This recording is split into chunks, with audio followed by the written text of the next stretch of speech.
வருக வருக வேடவரை எதற்காக வந்திருக்கீங்க? என்ன காரணத்துக்கு வந்திருக்கீங்க? சுருக்கமா சொல்லி முடிகள் பார்ப்போம். வந்தாரி வரிவிட்டு வரவேற்று வாழ வைக்கும் அண்ணன் தமிழ்நாட்டின் ஐவகை நிகழ்ச்சியில் ஒன்றான குறிஞ்சி நாட்டு கொற்றவன் பட்ட கொடியே. என் பெயர் கந்தவிடன், தாய் பெயர் மீனாட்சி விடுவச்சி, தந்தையே தொக்கேசவிடன். நான் இன்று காலையில் எழுந்து காலை கடைந்து முடித்துக் கொண்டு தாய் தந்தை மாசி பெற்று வந்தேன் வேட்டைக்கு. கண்டேன் ஒரு மானை, கொண்டேன் அதன் மீது காதல் ஆசையான். மானை பின்தொண்டேன், மானோ பெருந்தோதலை பெற்றது. மானோட வந்தமான் தங்களுடைய திரைவனத்துக்குள் நுழைந்து விட்டது. ஆனால் தங்களுடைய காவலர்களோ மான்குட்டியை மட்டும் உள்ளே விட்டுவிட்டு என்னை மட்டும் கடந்து விட்டார்கள். காரணம் கேட்டேன்.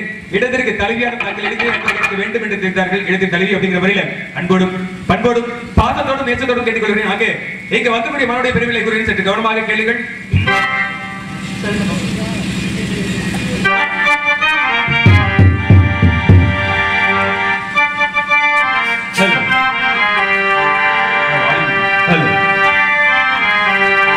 குறிஞ்சிமலை காட்டுக்குள்ளே வந்து மறைஞ்சமான இளமையான அழகுமானமான் குறிஞ்சியே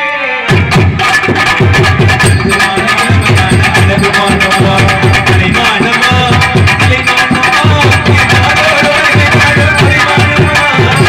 குறிஞ்சிமலை காட்டுக்குள்ளே வந்து மறைஞ்சமான இளமையான அழகுமானமா.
இப்படியெல்லாம் அழகு மீதை மானை மறைத்து வைத்து இல்லை இல்லை இல்லை என்று சொல்லாமல் இருக்கிறது தருகிறேன் என்று சொல்லி தங்களுக்கும் தங்களுடைய பெற்றோர்களுக்கும் தங்கள் நாட்டை சார்ந்த மக்களுக்கும் பெருமை தேடி தருவீர்கள் என்கிற நம்பிக்கையோடு வெகு நேரமாக நிலையாக நின்று கொண்டிருக்கிறேன். எடுத்துக் கூறுங்கள் பார்க்கலாம். அழகுள்ளமான அறிவுள்ளமான அன்புள்ளமான மானை இவ்வளவு வர்ணிக்கிறீங்க. ஆனா மானை பிடிக்க முடியாம என்கிட்ட கெஞ்சிட்டு இருக்க பதிலா இதெல்லாம் ரொம்ப வெட்டி பேசுங்க. உங்க மானை பார்த்திருந்தா இந்த பிடிச்சிருக்கோன்னு சொல்லியிருப்பேன். நான் பார்க்கல.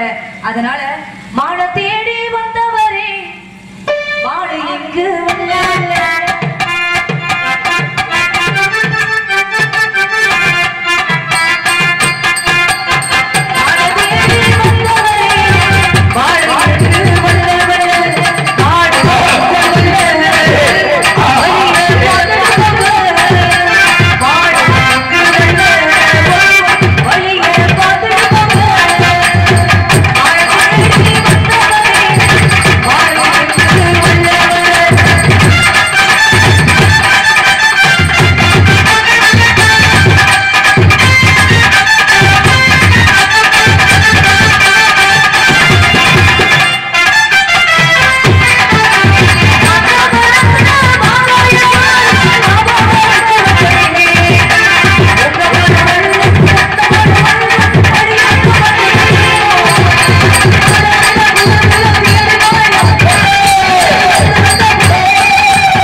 சரி. அழகுனாவே ஆபத்து.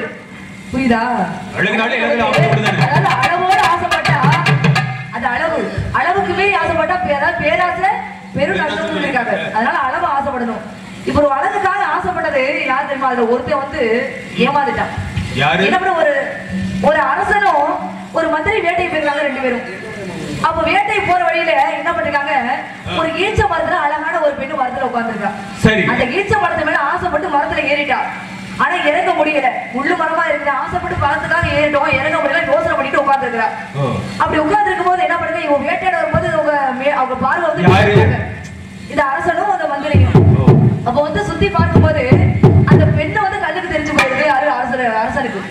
அப்ப ராஜா பார்த்தோன்னே என்ன சொல்றாரு, ஆஹா அழகான பொண்ணா இருக்கே, இந்த பொண்ணை என் மனசுக்கு ரொம்ப பிடிச்சிருக்கு, மனசை பறி கொடுத்துட்டேன், கட்டுனா இந்த பொண்ணை தான் கட்டணும்னு ஒத்த கால அடிக்கிறாரு. யாரு? அவர் சொல்றாரு, ராஜா சொல்றாரு. அப்ப மந்திரி என்ன சொல்றாரு, சரி மந்திரி என்ன சொல்றாரு, ராஜா சொல்றாரு, டேய் அந்த பொண்ணு இறங்க முடியாம கஷ்டப்படுது. இப்ப யார போட விடாம பேசிட்டு இருக்கீங்க? உங்களை போய் சொல்ல மாட்டாங்க, நீங்க இடத்தவராச்சுங்க, உங்களை போய் வாடா போட சொல்ல மாட்டாங்க. சரி நல்லா இருப்பீங்க, அப்படியே நீ சொல்லுங்க. கதையில சொன்னங்க. சொல்லுங்க கதையை சொல்லுங்க. அப்ப அந்த பொண்ணை வந்து இறக்கி விட, இறங்க கஷ்டப்படுது. அந்த பொண்ணை இறக்கி விட்டேன்னா அந்த பொண்ணை நான் கட்டிக்கணும்னு ஆசைப்பட்டு சொல்லுங்க. சரி சரி அப்படியே ஆகட்டும்னு ஒரு கையை பிடிச்சி இறக்கி விட்டாரு. இறக்கி விட்டாரு. அப்ப இறக்கி விட்டானே ராஜா சொல்றாரு, அம்மா உன்னை எனக்கு பிடிச்சு போச்சு, சரி உன்னைதான் கட்டிக்கணும்னு ஆசைப்படுறேன். என்ன கட்டிக்க ஆசைப்படுறீங்களா? உங்களை போய் இல்லங்க, என்னங்க இப்படி எல்லாம் சொல்றீங்க? பிடிச்சிருக்கே உங்களை கட்டிக்க ஆசைப்படுறேன் அப்படிங்கிறீங்களே. கதையில சொல்ல வந்தேன். கதையில சொல்றாரு பொண்ணை பார்த்தோன்னே. அப்போ உங்களை கட்டிக்க ஆசைப்படுறேன்னு சொல்லவும் அதுக்கு அந்த பொண்ணு சொல்லுது, முன்ன பின்ன உங்களை நான் பார்க்கல, யாருன்னே தெரியல, ஆனா கட்டிக்க ஆசைப்படுறீங்க. அழகு அதிகமா இருந்தா எல்லாத்துக்கும் பிடிக்கும் போல. நிறைய பேர் கட்டிக்கணும் ஆசைப்படுறாங்க. அதை பத்தி நீங்களும் ஒரு ஆளா இருக்கிறீங்க, ஏன்னா அழகா இருக்கிறல்ல, அதனால அப்படிதான் தோணும். அதனால என்ன சொல்றாருங்க, சரி அந்த பொண்ணு சொல்றது, அதுக்கு மந்திரி ஆசைப்படுறாரு, எனக்கு உன்னை பிடிச்சிருக்குமா, உன்னை நானும் கட்டிக்க ஆசைப்படுறேன்னு சொல்லுதுக்கு. அதுக்கு அந்த பொண்ணு என்ன சொல்லுது, மலையில ஒரு சிவன் கோயில் இருக்குது, அங்க வழக்கம் கூட நான் சாமி கும்பிடுவேன், யார் அந்த கோயிலுக்கு வந்து முன்னாடி கஷ்டப்பட்டு வர்றாங்களோ அவங்கள திருமணம் முடிச்சுக்கிறேன் இந்த பொண்ணு சொல்லுதுக்கு. சரி அப்படியே ஆகணும்னு சொல்ல மந்திரி ராஜாவும் ஒத்துக்கிட்டாங்க. அப்ப என்ன பண்ற, நம்ம அரண்மனை இத்தனை குதிரைகள் இருக்குது, நம்ம குதிரையில சவாரி போய் முன்னாடி போய் உட்காந்துக்குவோம் அப்படின்னு மந்திரி வந்து யோசனை பண்ணிட்டு போயிட்டாரு.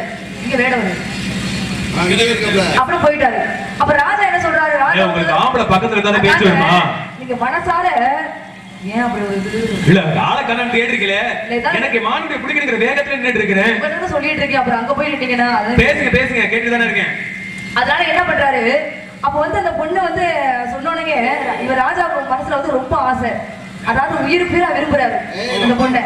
அப்ப வந்து உயிர் பீரா விரும்பவும் நமக்கு தான் அந்த பொண்ணு கிடைக்கணும் அப்படி ஒரு நம்பிக்கையில கஷ்டப்படுவோமே, காதலுக்காக கஷ்டப்பட்டு நான் யாருக்காக கஷ்டப்பட மாட்டேங்க. எதுவுமே ஒரு அடையணும்னு ஆசைப்பட்டா கஷ்டப்படதான் அடைய முடியும், ஆசைப்படலாம், அடையறதுக்கு முயற்சி பண்ணலாம். கத்திரிக்காய் வந்து இவ்வளவு முயற்சி பண்ண அவசியமே இல்லையே, இப்படி முயற்சி பண்ணி போய் தான் கொள்ள பேரு பாடு மொழியில விழுந்து கிடக்குறோம். அதுக்கு என்ன பண்றது, முயற்சி பண்ணிட்டு ஆகணும். முயற்சி பண்ணாம எந்த விஷயம் நாங்களா தெரியாத இருக்கணும், வர்றவங்க ஏமாத்திட்டு போயிடுறாங்க. அப்படியா? அப்ப எல்லாரையும் சொல்லிட முடியாது, குறிப்பிட்டவர்கள் மட்டும்தான். ஆமாங்க. அப்ப என்ன பண்றாங்க, சரிமா அவள் சொன்ன மாதிரியே சிவன் கோயில வந்து உட்கார்ந்துருக்காரு. ராஜா கொஞ்சம் நேரம் கழிச்சு போனாலும் கை கால்லாம் ரொம்ப காயம், இந்த கால் நடந்து போற பாதையெல்லாம் பூரா காயம், செருப்பு கூட ஒரு போடல. அப்படி இருக்கும்போது என்ன பண்றாரு, அப்ப ரொம்ப கஷ்டப்பட்டு கோயிலுக்கு போனோடனே மந்திரி முதல் உட்காந்துட்டு பாக்குறது பொண்ணு. சரி மந்திரி வந்துட்டாரு, ராஜா அதுக்கப்புறம் தான் வந்தாரு. சிவனை வந்து கேட்போம், சிவபெருமான் யாருக்கு சொல்றாரு அவங்களை திருமணம் முடிச்சுக்கோன்னு சொல்லுதுக்கு. அப்ப சிவபெருமான் காட்சி அடிச்சு என்ன சொல்றாரு, அம்மா உன்னை யாரு முத பார்த்தது, ராஜா பார்த்ததுனால பார்த்தவனுக்கு தான் உனக்கு பொண்ணு சொந்தம், ஏன்னா பார்த்தவங்களுக்கு தான் பொண்ணு சொந்தம், பாத்துக்கங்க. அதனால என்ன பண்றாரு, அப்ப வந்து சரி பார்த்தவனுக்கு பொண்ணு சொந்தம், நீ இறக்கி விடுறது கிடையாது, ராஜாவை திருமணம் முடிச்சுக்கணும்னு சொல்லுதுக்கு. சரி அப்படியே ஆகணும்னு சொல்லி சரி அவர் விட்டு கொடுத்துட்டாரு. வழி இல்ல, என்ன பண்றது, விட்டு கொடுத்துட்டாரு. மந்திரிக்கு ஒரு ஆசை அவர் கிடைச்சா பரவாயில்லைன்னு, ஆனா சொகுசா போனாரு, பேராசைப்பட்டு போனாரு, பெருநஷ்டம் அடைஞ்சாரு. ராஜா வந்து உண்மையாக விரும்பினாரு, அவருக்கு கிடைச்சிருச்சு பொண்ணு, ராஜா உண்மையாக விரும்பினாலும் கிடைச்சு போச்சு. அப்ப என்ன பண்றாரு, அப்படியே ஆகணும் சிவபெருமான் சொன்னோடனே மாலை இட்டாங்க. காரணம் வந்து ஒரு ஆட்டுக்குடியை கொண்டு போய் நம்ம கசாப்பு கடையில விடுறோம்னு வச்சுக்கோங்களேன். சரி. அது வெட்டி கண்டதனமா வைக்கிறவனுக்கு பாவமே கிடையாதுங்க. எப்படி? ஆமா. உயிரை கொல்றவனுக்கு பாவம் கிடையாதா? உயிரை கொல்றவனுக்கு பாவம் இருக்குது. சரி. ஆனா கொண்டு போய் விக்கிறவனுக்கு அதிக பாவமே. வெற்றவனுக்கு தப்பு செய்யறத காட்டில தப்பு செய்ய தூண்டுறவனுக்கு தான் தண்டனை அதிகம் சொல்லுவாங்க. அதே மாதிரி பார்த்தவனுக்கு பொண்ணு சொந்தமாயிருச்சு. அதே மாதிரி உங்க மாடை வந்து பாத்துருக்கிறேன் இந்த பக்கம் வந்துச்சுன்னு சொல்றீங்க. நான் பாக்கலங்க. உங்க மாடுக்காக கஷ்டப்படுங்க, கண்டிப்பா கிடைக்கும். நம்ம கூட போராடுங்க. அப்படிதான் பாருங்க. சந்தன மகாராஜ் என்ன பண்ணாரு அப்படின்னா வேட்டைக்கு போனாரு. வேட்டைக்கு போற நேரத்துல நீண்ட நேரமாக வேட்டையாடுறாரு. தாகம் எடுக்குது. ஒரு விலங்கு கிடைக்கல.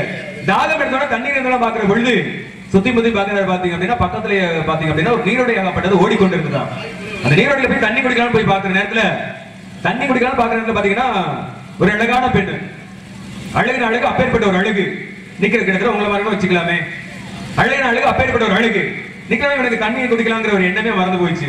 ஏன்னா அழகான பெண்ணை பாத்துட்டேன் இல்லையா.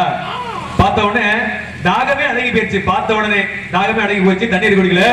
அப்ப பார்த்த உடனே கேட்கிறாரு எப்படியாவது இவளை கல்யாணம் பண்ணி ஆகணும் அப்படின்னு மனசுக்குள்ள எண்ணம். அப்ப அவருக்கு என்ன தோணுது அப்படின்னா, ஏமா யாருமே இல்லாத அந்த அனாந்தர வனத்துக்குள்ள தன்னந்தனியா நிக்கிறீங்களே, உங்களை பார்த்தோன்னு எனக்கு ஒரு ஆசையா இருக்கு, என்ன திருமணம் பண்ணிக்கிறீங்களா அப்படின்னு சொல்லி கதையில சொல்லிட்டு இருக்கேன். பார்த்தோன்னா உங்களை திருமணம் பண்ணிக்கணும் ஆசைப்படுறேன், எனக்கு கல்யாணம் பண்ணிக்கிறேன் அப்படின்னு சொல்லி கேட்கிறாரு. அப்ப அந்த பெண்ணு சொல்றாங்க, உங்களை திருமணம் பண்ணிக்கல எனக்கு எந்த ஒரு ஆட்சேபனையும் கிடையாது, ஆனா ஒரு நிபந்தனை அப்படின்னு கேட்டாரு. என்ன நிபந்தனை அப்படி இவர் கேட்கிற பொழுது, நான் திருமணம் பண்ணிச்சேன் அப்படின்னா திருமணத்துக்கு பிறகு நான் என்ன வேணாலும் செய்வேன், ஆனா நீங்க தடுத்து கேட்டு கேட்க கூடாது அப்படிங்கிற விஷயத்த முன் வச்சாங்க. அப்ப இவன் சொல்றான், நீ என்ன வேணாலும் பண்ணிக்கோ, ஆனா கல்யாணம் மட்டும் பண்ணிக்கோ அப்படின்னு சொல்லிட்டு சம்மதம் பண்ணி கல்யாணம் முடிச்சிடறாங்க. ஒரு ஆண்டுகள் கழித்த பிறகு ஒரு அழகான ஆண் குழந்தை பிறக்குது. அந்த குழந்தை கூட எங்க போய் கொண்டு வரா, கங்கையில போட்டு கொண்டாடுறான். ஏன் அப்ப சந்தமா கேட்கலாம் நினைச்சாரு, கேட்கல. ஏன்னா கேட்டா வீட்டுக்கு போயிருவாள்ல. கல்யாணத்துக்கு முன்னாடி ஒரு நிபந்தனை போட்டுட்டாங்க இல்லையா, கல்யாணத்துக்கு அப்புறம் நான் என்ன வேணாலும் செய்வேன், நீங்க தட்டு கேள்வி கேட்க கூடாது அப்படின்னு முன் வச்சிட்டாங்க. அதனால கேட்க முடியல. மறுபடியும் பாத்தீங்கன்னா ஒரு வருஷம் கழிச்சு இன்னொரு ஆண் குழந்தை பிறக்குது. அந்த குழந்தை வீட்டு போய் கங்கையில போட்டு கொண்டுட்டா. மறுபடியும் கேட்கலாம் நினைச்சாரு, அப்பவும் கேட்க முடியல. இப்படி பாத்தீங்க அப்படின்னா 7 குழந்தைகள் பிறக்குது. 7 குழந்தை பாத்தீங்கன்னா கங்கையில போட்டு கொண்டாடுறா. 8வது ஒரு குழந்தை பிறக்குது. அந்த குழந்தை தூக்கிட்டு போறப்பதான் இவன் சுதாரிச்சு கேட்கிறான், ஏண்டி நீ எல்லாம் பொம்பளையா, இல்ல குடும்பத்தை வச்சு நடத்த வழி நடத்தக்கூடிய ஒரு பொம்பளை தான் நீங்களா, பச்சை மண்ணை அப்படி போட்டு கொள்ள போறியே அப்படிங்கிறனால இப்படி போய் நிறைய பேர் வெற்றி கனவுல நிறைய பேர் அதிகமா இருக்குது. அந்த வரிசையில நானும் வந்திருக்கிறேன். இருந்தாலும் கூட இன்னும் இந்த மானுடைய பெருமை சொல்றேன்.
ஆர்வத்துல இருக்கீங்க. ஆமா. நான் உங்க மானை பார்க்கலாட்டியும் மானுக்குள்ள அடையாளம் சொல்லுங்க, புடிச்சு கொடுக்குறேன். நான் சொல்றேன், உள்ள வச்சதே இல்லைங்க பாத்தீங்களா?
அவளை ரசித்து வாசிக்கிறேன்.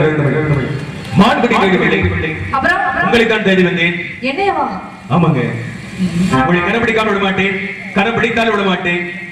இரவுக்கும் பகலுக்கும் இனி என்ன வேலை, இதயத்தில் விழுந்தது திருமணமாய், உறவுக்கும் உரிமைக்கும் பிறந்தது நேரம், உலகம் நமக்கு இனி ஆனந்த கோலம்.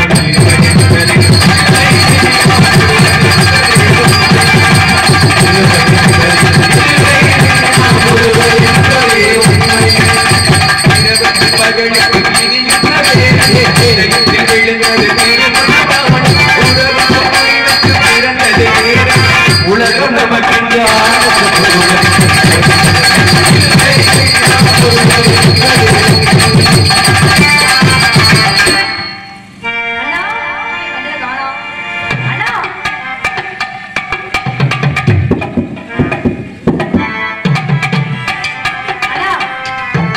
டைலாக் சொல்றாரு. மான தேடி வரலமா, ஒன்னே தேடி வந்தாராமா. என்ன தேடி வந்தாரா? என்ன தேடி வந்து அவரே நான் செய்ய போறாரு? ஒன்னே இல்லடா, ஒரு தங்கச்சி என்னை தேடி வந்தாராமா. உங்களுக்கே தெரியுமில்ல, சின்ன வயதுல இருந்து நான் யாரை நினைக்கிறேன், முருகனை தான் கூப்பிடுறேன், முருகனை தான் கட்டிக்கணும் ஆசைப்படுறேன். ஆமா, சாமி வேண்டியது. சாமி வெட்டிக்குவோமா, முருகனை கூப்பிடுவோமா? ஆமா. சொல்ல சொல்ல இனிக்குதா முருகா.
சம்மதம் தானே?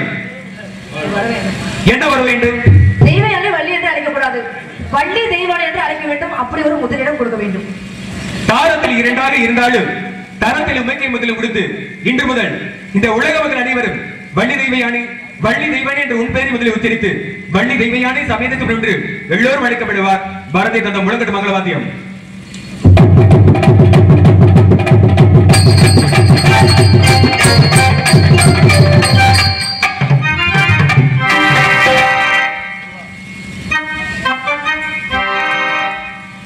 திருப்பதி மலை வாழும் வெங்கடேசா, திருமகன் மனம் மாறும் ஸ்ரீனிவாசா, ஏழு மலை வாசா, திருப்பதி மலை வாழும் வெங்கடேசா, திருமகன் மனம் மாறும் ஸ்ரீனிவாசா, ஏழு மலை வாசா, திருப்பதி மலை வாழும் வெங்கடேசா.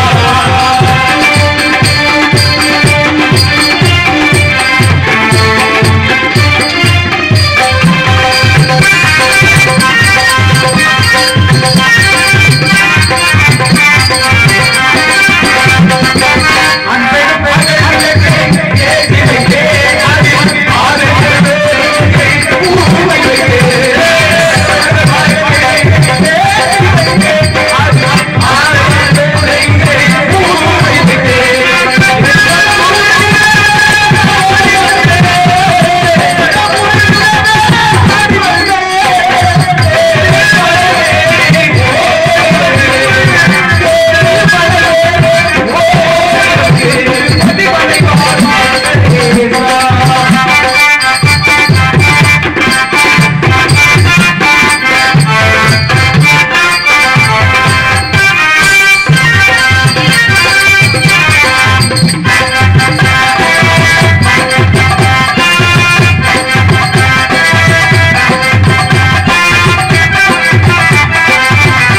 ஊர் பொதுமக்களுக்கும் விழா கமிட்டிகளுக்கும் முக்கியஸ்தர்களுக்கும் தாய்மார்களுக்கும் சுற்றுவட்டார நாடக அன்பர்களுக்கும் மேலும் இந்த நாடகத்தை சிறந்த முறையிலே அமைத்துக் கொடுத்த அன்புக்குரிய அன்பு நண்பர் ராஜ நடிகருமான சரத்குமார் அவர்களுக்கும் இந்த மேடையை வாய்ப்பளித்தமை அத்துணை நல்ல உள்ளங்களுக்கும் நன்றி பாராட்டி வாய்ப்பளித்தமைக்கு நன்றி பாராட்டி விடைபெறுகிறேன். நன்றி நன்றி நன்றி கலந்தவன. கும்பகோணம் மற்றும் சுற்று வட்டார கிராமப்புற மக்களுக்கும் எங்களது இனிய காலை வணக்கத்தை தெரிவித்துக் கொண்டு இதுவரை நாடகத்தை கண்டுகளித்த ஊர் பொதுமக்களுக்கும் சுற்று வட்டார கிராம பொதுமக்களுக்கும் எங்களது விழா குழுவின் சார்பாக நன்றி நன்றியான வணக்கம். எங்களுக்கு சிறந்த முறையில் ஒளி ஒளி அமைத்துக் கொடுத்த புதுப்பட்டியைச் சேர்ந்த மாங்கோட்டை புதுப்பட்டியைச் சேர்ந்த மலையப்பா அவர்களுக்கு நெஞ்சார்ந்த நன்றியை தெரிவித்துக் கொள்கின்றோம்.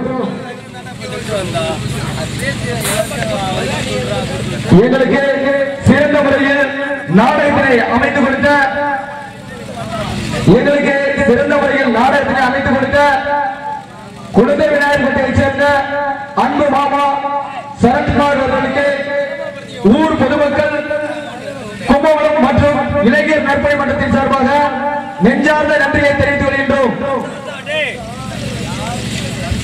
இந்த விழா சிறப்பாக நடைபெற முழு ஒத்துழைப்பு நல்கிய மரியாதைக்குரிய அன்பு நண்பர்கள் மலையப்பா ஆடியோஸ் மாங்கோட்டை புதுப்பட்டி ஒலிபெருக்கி நிலைய